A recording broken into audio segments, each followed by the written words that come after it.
Assalamualaikum warahmatullahi wabarakatuh. Halo Sobat Seekers, kembali lagi di podcast Cari Cara bersama saya Muhammad Asad dan juga Coach Ican.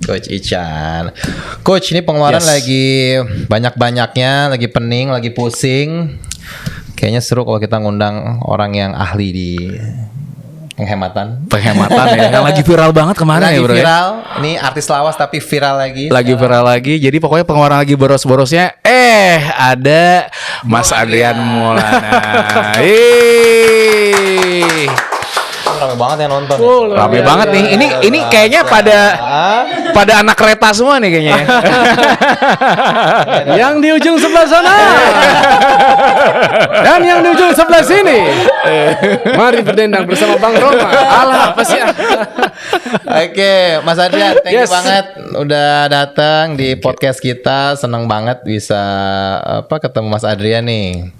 Kalau dari muka sih masih muda terus dan awet muda nih Coach. Awet banget, muda banget. Apa karena sering ini naik kereta? Naik kereta. Oh, jadi kuncinya gitu ya.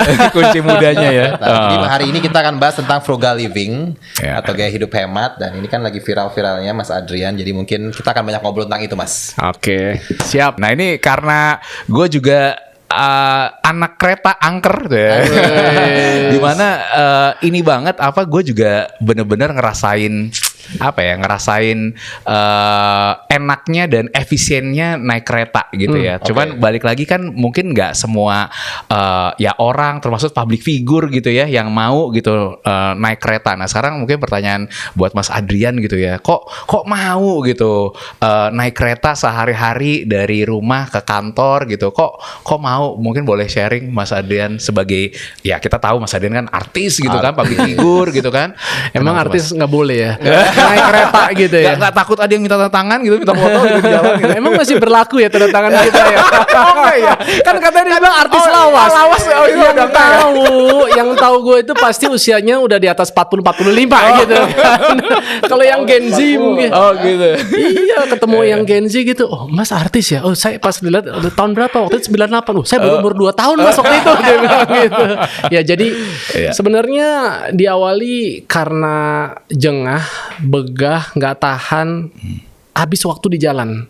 Jadi udah hampir 8 tahun ini memang sehari-hari saya itu kan ngantor di daerah SCBD Sudirman. Pulang di Tangerang Selatan. Ya, makan waktu itu rata-rata sekitar 1 jam 45 menit sampai 2 jam kalau naik mobil pribadi. Dan itu udah kita lakukan dari 2016. Lalu 2019 senang banget ada MRT. Tapi ya MRT kan berhentinya dari SCBD itu cuma sampai di Lebak Bulus. Jadi harus cari transportasi lagi tambahan. Dan baliknya kan karena memang di Bintaro sektor 9 ambil tol. Di tolnya juga sekarang udah berjibaku dengan truk-truk segala macam kan. Bahkan dari Lebak Bulus ke sini masih bisa 1 jam, kadang 1 jam lebih juga. Aduh, jadi saya pikir gimana nih cari cara gitu. Tapi akhirnya kemudian kebetulan ini saya cari cara. Wah, cari cara. Iya dong. Masuk barang itu. Masuk. Ya, terus udah gitu ketemu gitu kan. Ada KRL. Yang memang kalau orang bilang, kalau mau sih naik KRL, ya kan itu kan, waduh segala macam kalangan, termasuk bau-bau ada kumpul semua gitu kan. Ya tapi saya pikir yang pertama adalah faktor kecepatan dulu. Ya saya tuh butuh banget pengen cari mode transportasi yang cepat dan itu terjawab dengan KRL. Yang kedua ternyata bukan cuman efisien dari sisi waktu, tapi juga ternyata dari sisi biaya, ya kan? Dan terus terang, ya sempat viral waktu dari tahun lalu sampai sekarang itu terus naik ya di jagat media sosial. Gara-gara ada netizen yang suatu ketika nyaut di komen, oh terang aja, sekarang kemana-mana pakai KRL. Dia udah nggak di TV lagi, artis kere. Aduh, julid ya, netizen julid nih ya. Ya udah, saya pikir ya udah nggak apa-apa ya kan. Nggak tahu dia kita siapa. Lah apaan sih ya? Antagonisnya keluar deh gitu. Kamu nggak tahu sih. Kok jadi kayak Om Deddy Corbuzier mata saya. Mas, tapi tadi perbandingannya kan berarti udah ngitung ya, 1 jam 45 menit kalau naik kereta berapa sama ongkosnya berapa sama berapa tuh? Kalau dari segi waktu, naik mobil tadi bisa 1 jam 45 menit sampai 2 jam. Ya. Oke. Kalau naik kereta itu maksimal dari mulai cari ojek online, sambung KRL, plus naik ojek online lagi sampai depan rumah atau kadang-kadang sampai di masjid karena bisa ngejar maghrib, itu tidak lebih dari 55 sampai 1 jam lah paling lama. Lumayan ya. Oke banget. Jadi setengahnya, ya kan. Sekarang kalau kita ngomongin faktor biaya, ya kan. Ya, tahulah. Kita mohon maaf ya teman-teman, mungkin termasuk kamu yang sempat bilang saya kira saya alhamdulillah masih dikaruniai, masih diamanahkan ada punya 2 mobil ya. Alhamdulillah gitu ya. Tapi memang nggak jadikan kebiasaan harus kemana-mana pakai mobil juga ya. Tapi kembali lagi, kita dulu waktu dari 2016 saya mulai ngantor sampai 2019 saya biasa bawa mobil. Cuman mobil itu kan relatif sering nggak kepake. Benar. Saya kantor di Gedung Bursa Efek, itu nggak bisa parkir di situ. Parkirnya harus di mall yang ada di depannya, di Pacific Place. Per Belum jam lagi itu 5.000. genap lagi ya. Saya ngantor dari mulai jam 8, balik biasanya habis maghrib, kurang lebih setengah 7 jam 7. Itu rata-rata saya 9 jam 8 jam. Saya harus bayar tuh 45.000 per hari. Iya kan? Saya bayar parkir aja tuh nggak kurang 45.000, 50.000 per hari. Karena kalau 20 hari kita kerja dalam 1 bulan, apa nggak 900.000, 1 juta buat parkir doang. Aja. Kita belum ngomong bensin loh, dan mohon maaf bensin saya juga bukan bensin subsidi ya, gitu ya. Sekali lagi saya nggak gitu-gitu amat juga gitu. Enggak. Ya malu gitu loh kan kalau masa kita ya kan dibilang seperti itu. Tapi buat saudara-saudara kita membutuhkan, yang memerlukan, tentu itu lebih pas. Dan kedua tadi juga tol. Ya kan? Ya orang bilang nih bocor-bocor halus, tol mungkin cuma 16.000, tapi pulang pergi 32.000. Ya kan? Kali kan 20 hari lagi. Udah kebayang kan 640.000. Ya kan? Itu tol. Tadi tambah 900.000, 1,5 juta cuma buat parkir sama tol doang, belum hitungan bensin. Ya kan? Nah, terus kemudian orang bilang kenapa nggak naik taksi aja gitu. Saya juga lakukan itu, ya kan. Tapi dari Tangerang Selatan sampai ke SCBD itu biaya taksi nggak kurang 170.000 kalau nggak macet ya. Ya kan? Per way. Baru one way ya. One way 170.000. Berarti pulang pergi berapa? 340.000 di luar tol. Sekali jalan 16.000. Kalikan 2 32.000. Artinya 1 hari pengeluaran saya 372.000. Kalikan 20 hari sudah 7,4 juta, 7,5 juta. Kebayang kan? Pakai taksi. Iya ya. Sederhana maksudnya. Tapi begitu saya kenal KRL, men, beda, sekali jalan ojek online itu udah belum pakai yang promo-promoan loh. 15.500, ya kan? KRL-nya 3.000 perak. Waduh, 3.000 ya. 3.000 bro. Saya naik dari Jurangmangu turun di Palmerah 3.000 sampai hari ini masih segitu. Waduh. Jadi kan tadi saya berangkat dari rumah. Ini bukan karena Duta KAI nih lebih murah gitu ya? Enggak ya? Duta Ceylon Seven. Oh iya. Duduk berdiri dempet-dempetan 3.000. 3.000. Satu harga teh. Satu harga. Masalahnya jarang duduk bro, nggak pernah kebagian. Ya itulah ya suka dukanya karena memang kita tinggal itu kan di daerah Bintaro, berarti stasiunnya bisa kita naik di Jurangmangu ataupun kalau mau dekat rumah lagi ada namanya Sudimara. Kalau misalnya mau yang ke dekat Bintaro sektor 3 itu ada namanya Pondok Ranji, dekat ya nih, kan? Aduh, kok dekat fasih studio banget kita. Ya, ketahuan banget ya antarnya gitu kan.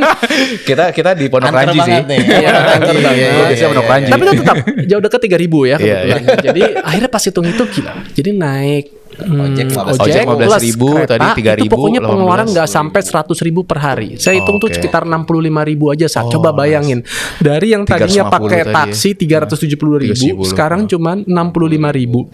Jadi saya menghemat, saya genapin aja 300.000 per hari. Iya. Makanya ada konten viral yang saya bilang, saya kalau hemat 300.000 kalikan 20 hari kerja, apa enggak 6 juta gitu ya. Ini saya baru ngomong dari transportasi loh teman-teman. Belum ada hal-hal yang lain yang kita pasti tahu aja. Karena kita kebetulan memang sama-sama penggemar kopi. Tapi masih ada itu. Yang di Bali saat masih ada. Masih ada. Wih, luar biasa. Nanti pernah dulu ada event maraton di sana ya kan, mampir dulu ke tempat itu makan, ngopi, sukses. Nah, terus udah gitu itu juga salah satu yang sering kali kita abaikan. Ya hari-hari gini kayaknya udah jadi apa ya, satu pemandangan umum lah ya, orang tuh pengen meeting, ketemu, ngobrol-ngobrol kan adanya di coffee shop. Ya kan, dan kelasnya ini kan beragam. Ada kelas yang mungkin 10-20 ribuan sampai yang per cupnya itu bisa 60 ribuan ya kan, yang di kemarin viral. yang di Di coffee hotel. shopnya depannya es belakang es ya. Kalau di hotel mungkin ada yang udah bisa 100 ribuan atau apa ya kan. Nah, saya kan demen kopi. Ya sehari 2 kali saya ngopi. Biasa jam 10 sama jam 4 gitu kan. Berarti kebayang nggak? Ini saya pengeluaran kopi aja nggak kurang dari 100 ribu. Itu pun masih pelit, belum beli snack, belum juga traktir teman-teman atau apa ya kan. Jadi beli ngopi aja tuh udah bisa 3 juta sebulan kan, bukan berarti Sabtu Minggu saya nggak ngopi ya kan. Seperti itu. Jadi akhirnya apa? Bukan berarti saya nggak ngopi, tapi kemudian gimana ya caranya gue bisa tetap bisa menjalankan hobi, tapi juga tetap menjaga penghematan. Bukan apa-apa, bukan pelit, bukan kikir, tapi sadar bahwa setiap di antara kita tuh kan pasti punya ada kebutuhan, ada keinginan. Ya, alhamdulillah keren-keren gini. Ini bapak anak umur 21 tahun yang sekarang sedang skripsi. Doain ya, mudah-mudahan anak saya bentar lagi jadi sarjana hukum. Amin. Nanti kan dia mesti S2. Tapi juga diamanahkan satu orang putri yang usianya baru 9 tahun, Coach. Berarti kan dia Masih masih perlu panjang. Saya pensiun, anak saya baru SMA. Kalau saya misalnya pensiun kerja di usia 55 gitu ya kan. Lalu bagaimana pada saat kita udah nggak punya katakanlah penghasilan dari kantor gitu ya, kalau nggak mungkin usaha atau bikin bisnis dan lain sebagainya, saya harus menghidupi dia buat nanti lulus SMA, S1, S2, plus tadi si kakaknya, plus kita ini kan juga harus menyiapkan masa pensiun kita. Jadi minimal, maksud saya seorang Adrian Maulana itu di luar tadi mau rencana mungkin mau ganti mobil 5 tahun sekali, atau mungkin mau umroh 3 tahun sekali, kalau nggak bisa tiap tahun, ya kan, dan lain sebagainya. Itu punya ada 5 tujuan kehidupan. Ya memang sih banyak orang bilang udah jalanin aja. Cuman gini loh, saya ini kan berangkat dari, ya mungkin teman-teman tahu semua, dari dunia entertainment ya, yang pekerjaannya itu berdasarkan kontrak. Artinya penghasilan kita nggak menentu. Ada kalanya kita lagi dipakai, ada kalanya enggak. Dan memang seringkali terkait dengan urusan yang namanya rating. Jadi pada saat iklan mungkin lagi sepi masuk di situ, bisa jadi acara kita akan di-drop, diganti dengan program lainnya. Padahal mungkin teman-teman saya termasuk juga pernah pada saat itu lagi punya cicilan, nyicil apartemen, nyicil mobil, ya kan. Pada saat sumber penghasilannya nggak ada, nih gimana? Nah, rasanya nggak enak gitu loh, Coach. Hidup kayak roller coaster, kadang lagi di atas di bawah seperti itu ya kan. Jadi gimana artinya mencari kehidupan yang harapannya bisa lebih tenang ya. Ternyata kok dengan apa yang dijalankan seperti ini kok jadi lebih enak gitu loh. Jadi artinya bukan berarti kita pelit, bukan kikir, bukan berarti kita nggak punya apa-apa, tapi sedikit aja mengubah gaya hidup keseharian kita, ternyata bisa memberikan kebermanfaatan buat nggak hanya hidupan kita saat ini, tapi juga di masa yang datang. Jadi gini teman-teman, terutama buat yang pencari nafkah kita, yang laki-laki seperti itu kan memang udah fitrahnya kita pencari nafkah, benar nggak? Tapi kan kita nih gini loh, cari nafkah bukan hanya sekedar untuk penghidupan kita di bulan ini, tapi kita juga akan mempersiapkan untuk kehidupan kita di masa yang akan datang. Kita juga harus menyiapkan kehidupan kita di masa-masa sulit. Dan satu lagi adalah kita juga perlu menyiapkan kehidupan untuk orang di luar kita. Untuk anak kita yang tadi kan, tanggungan kita. Jadi ini sorry ya, bukannya buat nakutin para Gen Z nih ya, para jomblo-jomblo di depan sana kereta. Jadi abisnya saya naik kereta terus deh gitu kan. Tapi saya pengen paparkan ini bukan untuk nakut-nakuti, tapi supaya mungkin teman-teman semua yang mungkin yang nyimak acara kita nih bisa belajar dari mungkin kehilafan kesalahan yang pernah saya lakukan sebelumnya. Ya mungkin tadi dibilang dulu karena stigma menjadi seorang artis, public figure, aktor, model gitu kan, semua atas sampai bawah harus yang branded, penampilan, apalagi kalau dalam event-event tertentu ya pernah ada media. gitu ya? Oh iya dong, ya kan. Boros banget tuh pernah. Iyalah, bro. Iya dulu ya Gampang dari atas sampai bawah itu pokoknya harus yang keren-keren lah. Iya. Tapi suatu ketika ya mungkin pernah sempat lihat ada di banyak lah beberapa channel-channel podcast juga, ada di YouTube juga. Allah pernah uji saya di tahun 2012, tepatnya di 6 Desember 2012. Apa tuh? Rumah saya pernah kerampokan. Saya tinggal di Bintaro, di lingkungan yang alhamdulillah cukup eksklusif karena ada satpam, orang sana nggak bisa sembarangan masuk, semua masuk harus pakai tinggalin KTP, nggak ada pedagang masuk. Tapi qadarullah ya asisten saya itu pernah dihipnotis, disirap, sampai kemudian akhirnya mengosongkan hampir semua harta benda yang ada di rumah saya, koleksi jam tangan saya yang branded. Bro, dulu bro, sorry bro, yang ada di jam tangan di tangan saya itu nggak ada jam yang lebih murah dari 30-40an juta bro. Serius, dulu tuh saya begitu, suka banget dengan yang namanya materi branded. Iya kan, mobil juga seperti itu. Ya cowok apa sih kalau nggak pakai jam tangan, ini sepatu gitu kan. Tapi kemudian akhirnya, ya inilah kalau dulu pikir kenapa ya gue diuji dari hal-hal seperti itu. Dulu pikir apa mungkin gue dulu sombong, apakah mungkin ya lupa sama Allah, ya mungkin juga pada saat itu. Tapi kemudian diberikan teguran yang akhirnya sadar bahwa bukannya Allah itu menghukum ataupun juga benci sama gue pada saat itu coach, tapi sebenarnya itu sebagai sarana untuk menunjukkan bahwa Allah tuh sayang. Sehingga kita dipilih dan kita diuji. Ternyata akhirnya mulailah pada saat itu balik lagi mulai malah cari masjid. Kebetulan rumah deket tuh dengan Masjid Raya Bintar Jaya Sektor 9. Tapi kenapa tinggal udah sekian lama hati itu kok nggak terlalu terpaut gitu loh dengan masjid, ya kan? Alhamdulillah kesana jadi belajar ngaji, sering dengerin kajian, diberikan ketenangan. Oh, nggak diberikan dulu harta-harta lagi dengan seperti itu, enggak. Tapi tenang dulu.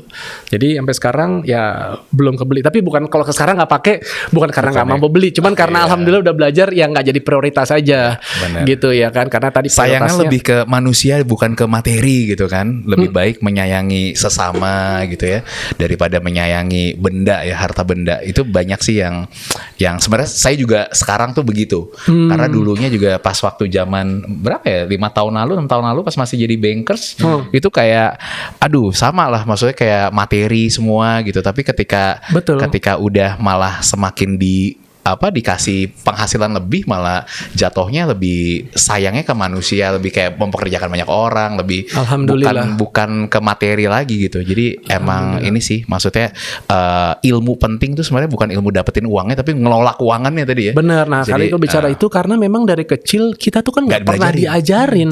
Dari kita SD sampai kita kuliah sekalipun kita nggak pernah diajarkan bagaimana caranya mengelola uang. Benar. Iya, dari awal deh.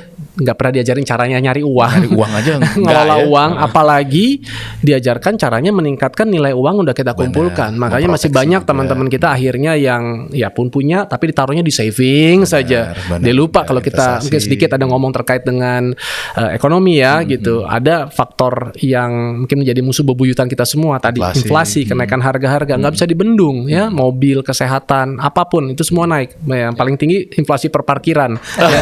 Kalau inflasi ekonomi kata cuma 3-4%, 5% ya kan. Inflasi pendidikan belasan persen, kesehatan 13,8%, ya parkiran ya kan. Kemarin 2.000, sekarang udah 5.000. Itu berapa ratus kali lipat, benar kan bro? Iya, dalam tempo yang sangat singkat kan seperti itu. Nah jadi ya atas hal-hal itu akhirnya memberikan banyak pelajaran untuk bagaimana akhirnya ngejalanin kehidupan tuh kayak lebih apa ya, lebih ngalir, nggak maksa-maksain diri, nggak terlalu apa ya tergantung gengsi, gitu ya? Sama gengsi atau atas persepsi orang lain terhadap diri kita gitu. Iya kan? Sekarang kita rasanya udah ya kalau orang bilang oh udah beda ya lah, lebih bijak, lebih baik segala macam. Yang nyinyir aja tetap ada ya kan? Iya kan? Bener. Ya itulah gitu. Kan kita memang hidup dalam kayak apa sih, dalam penilaian orang lain. Iya. Jadi nggak perlu didengar. Jadi akhirnya saya ambil satu kesimpulan begini coach dan Asad. Nggak usah berfokus kepada hal-hal yang di luar kendali diri kita. Tapi berfokuslah kepada apa-apa yang masih dalam kewenangan diri kita. Yang artinya masih bisa kontrol. Ya kan? Tadi atas persepsi orang, ya kan, kita sampai kapanpun kita nggak akan pernah memuaskan pendapat orang pada diri kita. Bener banget. Apalagi netizen ya. Netizen kenal nggak kenal, main nyeblak aja atau apa begitu kan. Tapi kalau lihat dari videonya kan sebenarnya gue udah ngikutin Mas Adrian juga dari dulu kan udah sering sharing tentang ini kan, apa kayak hidup hematnya itu. Yes. Iya. Nah terus jadi ada momentum viralnya tuh yang video yang mana Mas?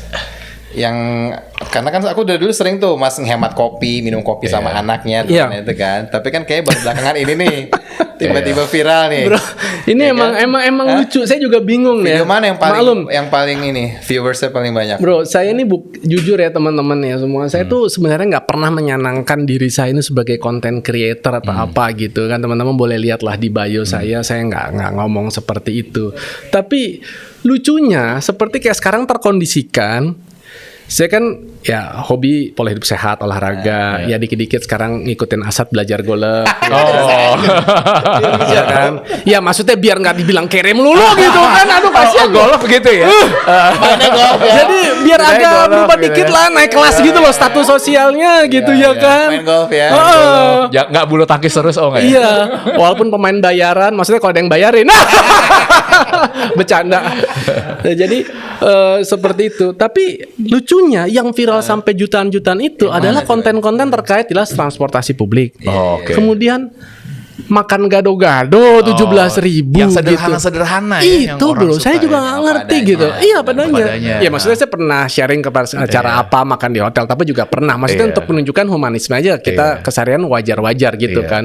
Tapi ternyata saya nggak ngerti ya mungkin. Karena mungkin netizennya udah capek sama yang flexing Iya, gitu ya. iya. Bisa Udah jadi. flexing jadi ini justru yang Dan mungkin kebalikannya lebih gitu. Pengen yang iya, santai. dan mungkin lebih relate Sederhana. sama keseharian mereka Benar, juga benar. gitu. Dan ternyata gini loh, mereka ya mungkin satu alasan itu, kedua mereka kayak merasa bahwa dengan ada konten-konten ini kehidupan mereka ternyata tidak seburuk yang mereka bayangkan. Ada juga yang Ada. mirip mereka ya. Iya, jadi maksudnya mereka tuh ngerasa kayak Relate happy gitu. gitu Iya, loh. iya, iya, Tadinya iya, mereka iya. pikir tuh kehidupan gue tuh kayaknya kok susah banget. Di atas banget gitu misalkan. Gue ya. nggak bisa Nggak seperti kegapai, dia, gue ha. nggak pernah bisa punya mobil Iya. ini, gue nggak pernah bisa jalan-jalan ke tempat ini dan lain sebagainya. Jadi akhirnya yang timbul adalah pelemahan hati daripada teman-teman netizen ini. Nah dengan ada ini dan kebetulan mungkin yang melakoni ya masih dianggap public figure gitu kan, sepertinya Masih, jadi ya. keren. Padahal maksud saya tanpa ngurangi rasa hormat teman-teman saya yang di luar sana yang jadi anak kereta atau yang disebut angker itu kan udah banyak banget dan mereka mungkin udah belasan atau bahkan ada yang puluhan tahun. Saya ini kan baru anak kemarin sore lah ibaratnya gitu kan. Naik keretanya gitu. Naik keretanya gitu. Tapi ya mudah-mudahan mungkin sedikit mungkin kita yang lakukan bisa jadi manfaat buat orang banyak Oke. gitu. Mas sebelum Ya. cut nih, aku Apa mau tuh? nanya sebagai anak angker ya, anak kereta. Pernah ada pengalaman apa yang seru sama kan dari berbagai kalangan nih.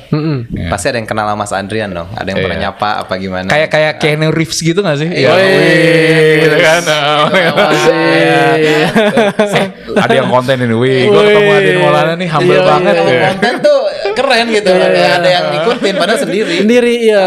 Ya kalau itu sih alhamdulillah kan karena pengalaman 19 tahun ya di Model. pernah jadi bukan maksudnya pernah jadi aktor Jadi sinetron, entertain. dikit-dikit belajar sama teman-teman kameramen dulu di TV juga gimana sih kayak ngambil-ngambil Ngambil angle angle yang seperti baik. apa, point of view dan lain sebagainya. Terus kadang-kadang pas naik motor saya ngambil tuh kameranya tuh dari low angle dari ke sepatu terus baru naik ke atas. Pokoknya gitu-gitu. Orang pada bilang gila nih maksudnya. Kayak ada yang kamerain. Bro, makanya nih bro, nih teman-teman saya bocorin ya. Ini pakai pengait ya. Sah.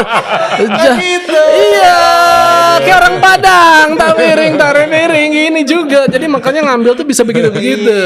Jadi kan kalau udah pensiun mirip, kalau udah pensiun kan bisa jadi kameramen. Sorry ya, mohon maaf ya yang di sini nanti Hati-hati ada pesaingnya. Harus cari ilmu nih, harus cari ilmu nih. Enggak seperti itu. Apa satu Apa lagi tadi tadi? ini ya, Iya, pengalaman nyapa lucunya. kan? Ada. Pengalaman lucu Kalau gitu. itu ya nyapa, Pastilah ya, alhamdulillah. banyak Apalagi ya. jadi lucu kalau sekarang itu yang nyapa awal-awal mungkin artis gitu kan. Kalau sekarang disapanya sama tukang ojek gitu loh. Saya benar pada saat nyampe gitu Mas Adrian ya saya pikir karena lihat aplikasi gitu kan. Mas bilang gitu. Makasih ya. Makasih apaan gitu. Waduh, kita senang banget nih orang-orang ojek. Kenapa? Sekarang kita jadi Banyak. banyak nih orang yang naik segala inspirasi. macam sekarang banyak gitu kan. Bawa naik ojek. Saya jadi kayak nambah teman-teman lagi abang-abang ojek atau apa. Jadi kalau pas turunin saya biasanya ya di stasiun Palmerah tuh. nggak sedikit tuh yang langsung pengen minta foto bareng. Terus mereka juga main ternyata Instagram gitu, ya kan. Dan saya sih kalau kayak buat story atau apa, saya juga cukup senang lah ya untuk repost mereka gitu. Jadi hal-hal gitu ternyata kok malah manfaatnya banyak, membuat profesi-profesi yang tadinya dianggap sebelah mata tuh menjadi keren ya. Jadi mereka juga bangga gitu. Karena memang ya dalam situasi saat ini gimana ya, kalau saya lihat orang-orang itu butuh role model bro gitu. Kalau melihat tadi yang keren-keren kan udah lama ya, tapi mereka tuh lagi mencari gitu kadang-kadang figur yang karena tadi tantangan dalam kehidupan kita saat ini kan udah semakin beragam. Nggak perlu yang ya ibaratnya untuk mencari yang wah itu kan biasanya kita harus ke mall-mall besar atau tempat apa. Tapi sekarang di media sosial orang dari di rumah aja gitu kan, dia nggak sengaja, nggak perlu dia follow aja tiba-tiba keluar gitu ya, ada di misalnya feed yang mana gitu kan, dia nggak ikutin tiba-tiba ini. Nah kalau yang dia nggak punya kematangan mungkin dari sisi emosional, ya intelektual dan lain sebagainya, mungkin yang timbul tadi mungkin pelemahan hati kecil. Tapi pada saat hal seperti ini mungkin yang kita berikan justru malah sebaliknya. Nah, ya pada saat akhirnya udah mulai ngaji juga bahwa ternyata kan segala hal ihwal yang kita lakukan, baik perkataan, perbuatan, sikap, perilaku itu kan semua ada pertanggungjawabannya coach. Jadi makanya akhirnya saya pikir jadi baik aja cukup gitu. Tapi enggak, segala aspek kita, kehidupan kita, apa yang kita lakukan itu semua kan nanti akan dimintai pertanggungjawaban. Jadi akhirnya kamu sekarang diamanahin nih jadi public figure. Jadilah public figure maksudnya yang bisa menebar manfaat. Dulu saya pikir kalau mau jadi orang bermanfaat itu harus masuknya ke politik. Dulu saya pikir. Kenapa? Karena kamu di politik, mungkin kamu nanti akan punya kewenangan kalau misalnya terpilih, dipercaya, apakah itu jadi wakil rakyat, apakah itu menjadi katakanlah eksekutif ya, jadi bupati, wali kota, ataupun juga yang lain-lain. Tapi ternyata saya sadar bahwa siapapun di antara kita, apapun profesinya, mau jadi artis, mau jadi pejabat publik, ya, mau jadi politisi, mau jadi pengusaha, pebisnis, ya, atau bahkan mau jadi ibu rumah tangga, kita semua bisa untuk menebar manfaat buat banyak orang. Yang penting tadi kita tahu apa yang mungkin menjadi kekuatan kita, apa yang diamanahkan misalnya dari atas kepada diri kita. Ya udah kita lakukan itu dengan tulus ikhlas. Insya Allah nanti kebaikan juga akan ada buat kita gitu. Ya seperti sekarang ini saya juga nggak nyangka gitu loh. Yang dikenalnya kan, apalagi kan sekarang saya 8 tahun sudah fokus menjadi profesional di bidang investment ya. Saya kerja di sebuah perusahaan manajer investasi swasta asal Inggris yang ngelola dana cukup besar, sekitar 71 triliun, karyawannya cuma 50 orang. Ini perusahaan sudah lebih dari 2 abad. Kita jadi manajer investasi paling pertama yang ada di Indonesia. Dan ya saya bersyukur gitu bisa menjadi bagian dari tim ini, karena kalau hanya sekedar pintar aja, Coach dan Asad, nggak mungkin saya ini akan bisa bekerja di situ. Karena teman-teman saya itu di kantor, Coach itu orang-orang pintar semua. Rata-rata lulusan S2 luar negeri semua. Bahasa Indonesia juga patah-patah kali gitu kan. Tapi ada seorang anak yang backgroundnya adalah sarjana teknik mesin, 19 tahun berkarir di dunia entertainment. Tapi kebetulan memang saya 2010 dan 2011 saya sudah punya license dari dulu namanya Badan Pengawas Pasar Modal ya, sekarang namanya OJK, baik itu dari menjadi broker dealer, jadi underwriter maupun juga jadi fund manager. Jadi saya milikin semua sampai kemudian baru 2016 saya dapat offering itu dan akhirnya saya bergabung di sana gitu. Tapi saya belajar juga bahwa teman-teman saya juga orang-orang yang ya orang bilang bekerja di dunia pasar modal itu syarat dengan hedonisme juga ya, karena katanya mirip kayak Wall Street seperti itu kan. Enggak, saya lihat di kantor itu jauh dari apa yang saya bayangkan. Bahkan saya salah.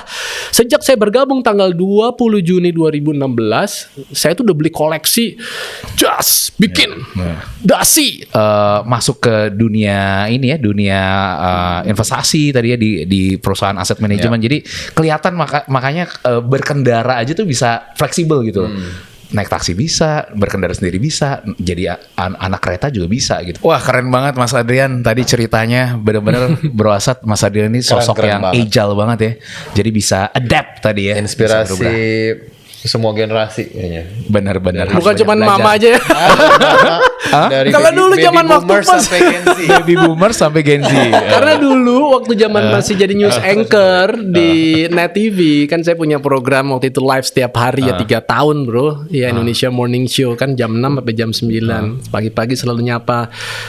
halo, selamat pagi. Wow, itu emak-emak tuh lagi nyiapin sarapan, suaminya ditinggalin. Langsung mau ke Mas Adrian kan, ya. karena maksudnya gimana pagi-pagi bawain berita tapi dengan caranya yang energik. Terus kemudian Angel kayak gitu tadi. Angel. Langsung ya. Ya, tapi sekarang bapak-bapak udah cukup welcome lah ya gitu. Sekarang ojek tadi katanya. Abang ojek. Benar-benar. Oke, Mas Adrian mau nanya nih, karena anak-anak Gen Z ini sangat ini ya, gengsian ya Mas ya, gitu loh. Pengennya keren gitu kan. Kalau naik kereta tuh anggapannya kan kurang oke lah gitu kan. Nah, gimana menurut Mas Adrian nih? Nasehatnya apa nih dari senior nih ya kan untuk adik-adik kita ini yang mungkin mereka masih menganggap lebih keren kalau naik mobil pribadi gitu sih. Lebih ke situ sih Mas. Gimana Mas? Sebenarnya manusiawi sih, saya juga bisa seperti ini pasti melewati proses pendewasaan ya. Dulu waktu apalagi tadi pekerjaannya di dunia showbiz, entertainment ya kan, semua berlomba-lomba ingin penampilannya yang mentereng, penampilan yang wah, mobil nggak kepengen yang agak kebanyakan, pakaian juga seperti itu semua gitu. Karena tadi kita kan selalu dilihat dan kita pikir kita keren dengan apa yang kita kenakan. Tapi ternyata saya salah. Dulu saya juga mengikuti itu. Dengan maksud apa? Kalau saya pakai tongkrongannya itu yang wah-wah, nggak mungkin produser ini berani nawar saya murah. Kalau gitu, TV mau saya murah. Wah, pakaiannya aja begini, jamnya begini, mobilnya begini. Masa gue mau tawar dia segini? Kira-kira begitu kan? Tapi ternyata saya diuji juga. Saya banyak dapat kerjaan juga, iklan, syuting segala macam. Pokoknya kayak gagal aja. Akhirnya kemudian saya belajar.